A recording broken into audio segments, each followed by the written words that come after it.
One of the key concepts of the film kind of revolves around this idea that everything is boring. This life, the mundaneness, he has a very difficult time kind of coping with some of that idea.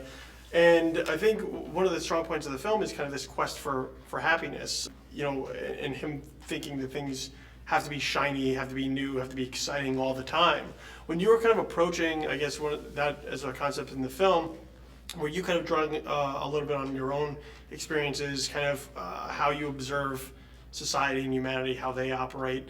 I wrote it as a play first, and I was thinking about being disconnected, what it means to be disconnected from other people, and how that affects the person who feels disconnected, and how it affects the other people, and how it affects society at large.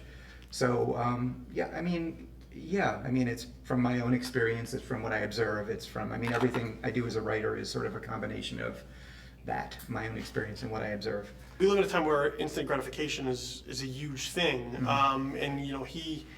this is a character that doesn't seem like this is the first time this has happened to him, and it's probably not the last time that this would happen to him, where he feels this connection, thinks everything is amazing, and then everything kind of settles in. There are several suggestions within the piece that this is an ongoing problem for him. Yeah. But from both your observations, is that just a larger societal problem where we have problems understanding and coping with happiness, what it looks like, where it comes from, how we deal with it? Because that seems to be kind of a permeating theme, I just think, throughout humanity right now. Well, yeah, I don't know what it is. I can't answer that one. I think there's a lot of people who feel alienated, and I think that there's something alienating about the culture in which we live in this society, but I'm not sure that that's different from 30 years ago or 50 years ago. I think there's always going to be some sort of form in this structured society. There's going to be some form of that.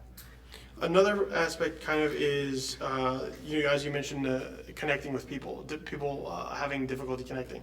You said you don't know that it's necessarily something that's fresh, but something that has kind of been around for a while.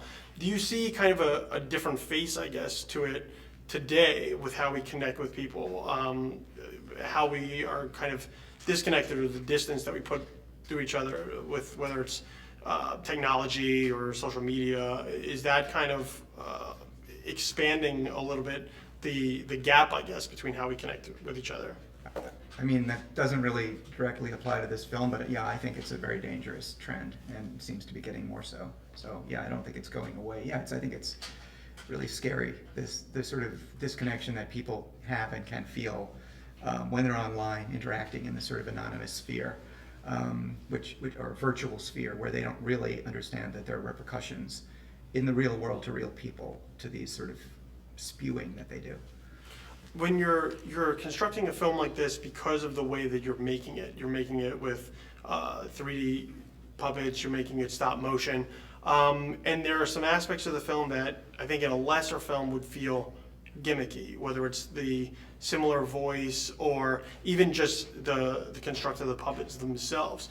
When you're kind of approaching it, were there certain things that you were trying to, I guess, keep in mind to make it feel grounded, to make it where it doesn't stand out to you? Because within the first few minutes, a lot of that just seeps away because the mannerisms, they feel very human. But were you conscious of that, I guess, as you're making this film, of how the film could be perceived in that way? I guess so. We weren't so worried about what the world at large was going to think about what we were doing. We had a vision for our approach to the material and that we believed in, and it had to do with a certain level of emotional authenticity, and we were in pursuit of that, and that's what we were conscious of while we were making it.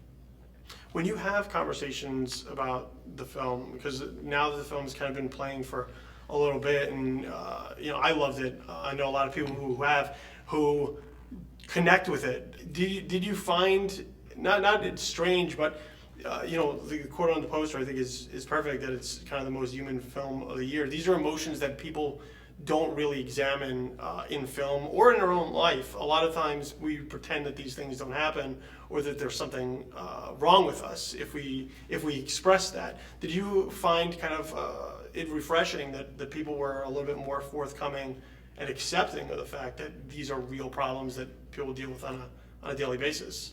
I mean, I think, when I write something, I try to write it to be honest and true as I understand things. And then, the reward for that is if it goes out into the world and somebody feels that they recognize it, then that is satisfying to me. But I'm not like seeking it, because if I'm seeking it, then I'm pandering. And so I'm trying to do something that, okay, this is what I can do that's honest and not screw with people. And so yeah, when people respond to it in many different ways, that they identify with it in many different ways, different characters, different elements of it, I find that satisfying.